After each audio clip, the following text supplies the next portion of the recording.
one thing why I love to use credit cards versus debit cards. Pag-usapan natin yan. So guys, a debit card, basically, this is linked to your own bank account, meaning pera mo. Checkings account yan, savings account yan, basta it will always be linked to your money.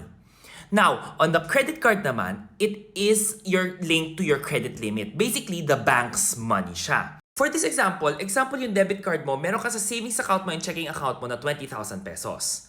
Now, kung may credit card ka naman, pwede kang bigyan ng bangko ng credit limit. For this example, gamitin natin, binigay sa'yo, credit limit of 20,000 pesos. But, syempre, you also have a savings account and checking account na 20,000 pesos din.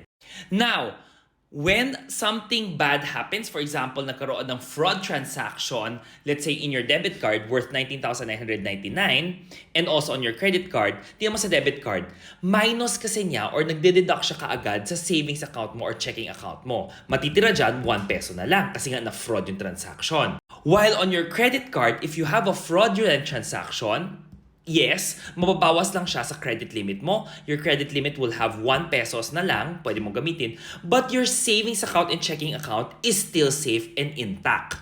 Now, kung tutuusin mo, the bank, if ever you file for a dispute, saan kaya siya magkakaroon ng interest na ayusin ang issue? Hindi po ba sa pera nila rather than sa pera mo? That's why never use your debit card for any online transactions, recurring subscriptions, yung mga ganon. Always just use your credit card. Kasi if it is not, or if it is an unauthorized transaction, mas safe ka when you use your credit card rather than using your debit card.